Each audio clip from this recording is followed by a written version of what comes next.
Hello world, I'm Robin Catling and this is Write On.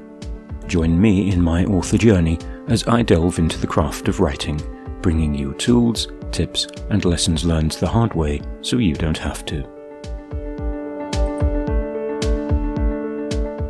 Abandonment issues and the feisty heroine. I realise I have two common themes in my fiction: abandonment issues and the feisty heroine. This feeds directly into character flaws and the imperfect hero. What do I mean by flawed and imperfect? Shakespeare was a master of making complex and deeply flawed heroes from a single trait. Hamlet is indecisive, Othello is jealous, King Lear is vain. Abandon all hope? So what about the novel?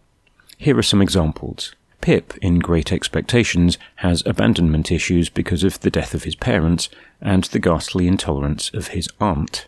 He cleaves to the money and status that drops in his lap, only to find them both false and empty.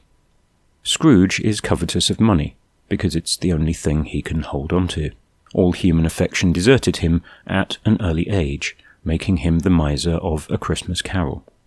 Jay Gatsby is a fantasist who lacks a moral compass, chasing the girl he couldn't have. Flawed anti-hero or villain, protagonist or antagonist. In the novel, the unreliable narrator Nick Carraway should be considered the protagonist. He's a manipulative egotist and a liar. Again, flawed hero or villain. James Bond is the orphaned little boy lost with a rebellious streak, who hides behind cultivated machismo, sadomasochistic violence and casual sex. His unsubtle, non-espionage job on Her Majesty's Secret Service indulges all of his vices. Jinx, in the anime series Arcane, is an orphan, later abandoned by her older sister Vi. Jinx becomes the manic pixie nightmare girl. Vi is the protagonist, but Jinx is the anti-heroine everyone loves. What flaws do I write? It seems I home in on abandonment. The seer. In my Ascari series, Jovanka is a child with abandonment issues and a victim of domestic violence. Her brute of a father killed her mother and later disappeared. She's also persecuted on grounds of her ethnic origin. She's half gypsy. She conceals her second sight from the very small circle of people around her. The contents of her visions make her even more secretive. She sets out believing in predestination, and thereby gives up significant agency. When the visions in her second sight present her with multiple futures, she then struggles to make decisions. Her once firm future led her to break off her first serious relationship. The visions also reveal how her two mentor figures will die in situations she creates. She clings to a belief in her visions long after they're shown to be predictions, not certainties. Why? Because she holds on to two threads of hope since she was a child: the death of the Emperor and finding the man who will be her rock. A damaged, grumpy, dangerous rock maybe, but steadfast to the ends of the earth. Jovanka opens up to very few people, trusts even fewer, and is driven to find her Grey Rider and complete the mission. Will it surprise you to learn of the found family arc across the series? A secondary character, Risto, was abandoned by her mother as a baby. Her father drowned at sea when she was a child. Risto becomes a spiky thief, gambler and brawler, trusting no one. She also joins the found family. Priestess. In The Sixth Messenger, Erin is an abandoned child with a profound sense of unworthiness. Her parents left her after a tragic accident that everyone blamed on Erin. Berated by hard taskmasters in a religious order, she feels devalued in the physical, moral and spiritual realms.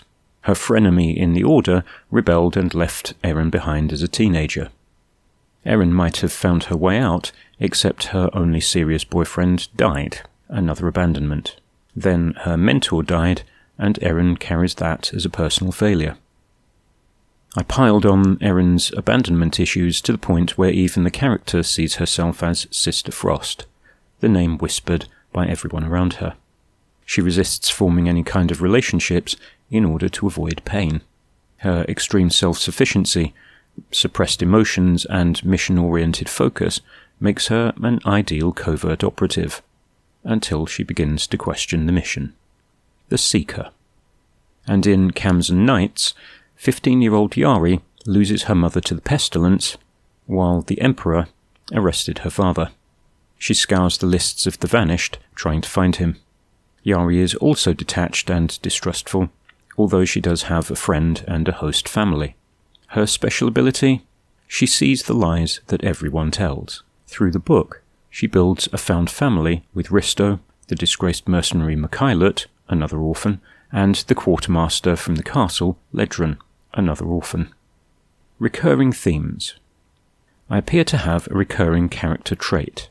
It's not an especially healthy one, but it does drive the characters to extraordinary behaviour.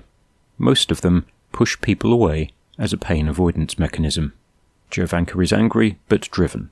Erin has low self-esteem despite her high professional competence. Yari has a singular focus to find her missing father.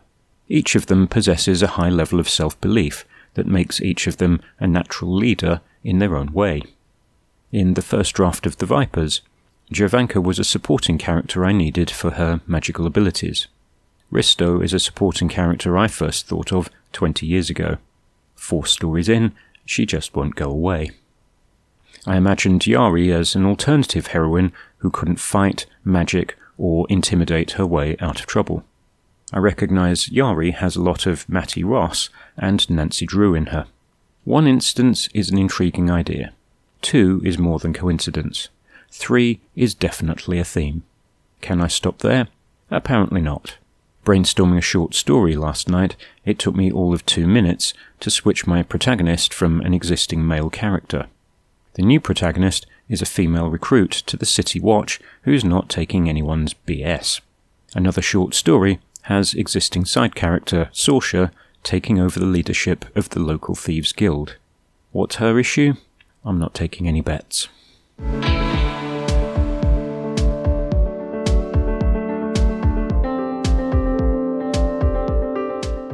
That's all for this time. Thanks for stopping by. You can like and subscribe to the channel or go to robincatling.info to check out the blog.